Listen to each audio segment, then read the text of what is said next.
What it do? What it do? Welcome to episode 2 of JAK.F, aka just another Knicks fan. And this episode is talking about how I got to see Lebron play for the first time in the Garden. It was about 6 weeks ago. My friends can tell you I'm not the biggest LeBron fan, but I appreciate greatness. It's something I was putting off for the last 6 years. I'm like, I'll see LeBron this year. I'll see him next year. I see him. And then I'm like, oh shit, we're in 2020. We're in a whole new decade. And I knew for a fact that, LeBron's not going to sit out in the Garden. His leg could be falling off. I know he's going to ball out in the Garden. So, that wasn't an issue for me. I wasn't worried about that. That's why, as expensive tickets were, I knew it was going to be worth it. And one of the biggest reasons why I went was because I never got to see Kobe play in person. That was one of my biggest regrets. And I want to say rest in peace to his family and to all the families and people that are involved. My condolences. And I don't want to harp too much on that because, it's a sensitive matter. And it was a coincidence of how I went to see LeBron play because I didn't get to see Kobe play. And then unfortunately, the passing happened. And I think it just goes to show you, you can't take, life for granted. And Kobe's one of the reasons why I'm doing this, Knicks podcast thing right now because, I've been saying I want to do things, and I haven't been doing them. But after the passing of Kobe, and watching LeBron play, it was sort of a sign of, do what you got to do and do what you want to do. And, I could go on and on about how, Kobe has inspired all of us in so many ways. And but that night in the Garden with LeBron, it's pretty satisfying. My main goal was to see LeBron play, and for the Knicks not to get blown out. And I was proud of the Knicks for showing up and balling hard. I just wish Frank the Tank could have made a couple of layups, a couple mid-range jumpers. That's all he's really missing from his game. His defense is incredible, but every single time he scores, we get excited. I think all we need from him is 12 to 14 points, just making mid-range jumpers, and we're amazing. And that's all we want from him. I wish he could just sort of get his offensive side of his game together. He shows us flashes, we get excited, and then he'll go through a certain slump. But it is what it is. But I want to get back to LeBron, and like I said, I was really happy watching him play. It felt euphoric. About to take his last minute that day, and that was the happiest I've been in a long time, just being in the Garden. But I was upset about Contavious, Caldwell Pope, and Rondo hitting threes. I didn't spend all that money to watch Caldwell Pope and Rajon Rondo hit all his three-pointers. I felt like every single time they scored, I should get $5 back because them tickets was expensive. I watched this. I came to see LeBron get busy. Anthony Davis, they both got busy, man. I ain't come there to see fucking Caldwell Pope get busy, man. Especially the start that he had, man. But he has picked his game up as well. And Rondo, he's a great passer. But after I went to see LeBron play, see the Knicks play, I love the Knicks. That's my team. But it just made me realize, like, I've seen all of LeBron's biggest moments of his career. I watched his first game against the Kings, and it was probably the first time I've seen in my life that a player had lost and they got interviewed after the game. I was about 10 years old at the time, so usually when I see someone lose, they don't interview them. They could have 80. They're not going to interview him, but they interview LeBron. And I remember my mom telling me that, and I'm like, hey, you should go to sleep. The game was at 10:30. I'm like, nah, man, I got to see if LeBron's good. Boy, it was good, man.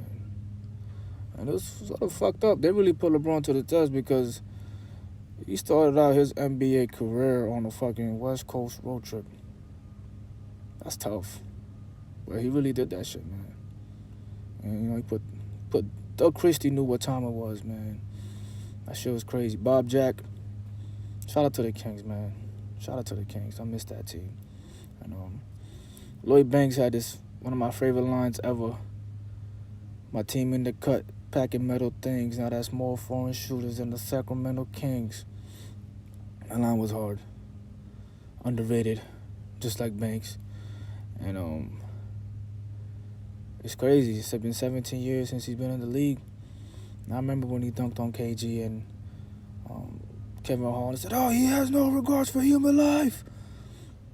Well, oh shit, like, and then you scored like 80, not 80, but like 30 straight points against the Pistons, and then he's like, "Oh, I felt like I was shooting tennis balls in the ocean." It looked like it, man. I couldn't believe the Pistons just let him just do that shit, you know, but they did. They did. Well, it was just crazy just watching that, man. That's when the boys getting busy. And I'll never forget Game 6 versus Celtics where he just had that stone cold face. Scored 46. They're down 3-2. I watched it with my boy. My boy loved LeBron. That's why I'm so invested in LeBron, because that's my boy, so I got to know what's up, man. And we watched that shit. We saw his face from the beginning, and we already knew it was going to Game 7. Like, it was no chance that the Heat was going to lose that game. That boy looked crazy. Like, if LeBron, I'm not trying to knock him, but if he come with that same mentality that he had that Game 6, he would be the greatest ever. Ever, like, without a doubt. You know what I'm saying? And or even if he came to the Knicks and he got us one chip, man, it would be hard for people to argue anything against that, because once we rock with LeBron, it will be a wrap. Like, because the next person that gets us that chip, they live forever, man. They will be the new Frank Wright. You know, and I keep licking my lips. I'm sorry. That's why I got this fucking edited version on right here. You know what I'm saying? But my frustration with LeBron did not begin when he went to the Heat. I was actually happy for him. I was more so upset at the fact that he had ESPN reported that he had a second meeting with the Knicks 2 hours prior to making a decision. Like, oh, LeBron James has another. I'm like, why are you telling me this? Like, I knew for a fact that he wasn't coming here, but like, they always want to get us Knicks fans emotions invested. You know, they're like, oh, he's having a press conference in Connecticut. That didn't convince me of anything. And this thing goes in Greenwich, Connecticut, and I found out that's pretty close to New York. I don't know how close it was. You know, Connecticut to me, not a state. But he went to Miami. Everybody was shocked. I was like, it's cool. He went to Miami. Don't let that boy do with him. But I was upset when it was the Knicks' first heat in the playoffs. Game 1. He was just flopping everywhere. The rest was like, nah, man, he got fouled. Melo was ready to cry. Baron Davis was like, what's going on? Baron Davis really knew what the fuck was going on. Melo had no idea what the fuck was going on. And I knew that game was over by the second quarter because it was a close game. But they just kept giving, LeBron every call. Not because he was getting fouled, because he was flopping and it was so egregious. I just didn't know how the referees weren't seeing it, man. But that wasn't the only bad thing that happened that day that I was upset about. That was the same day that D Rose tore his ACL. I mean, Shumpert did too. I saw Shumpert shit live because, he was on the Knicks and I'm watching the Knicks get spanked.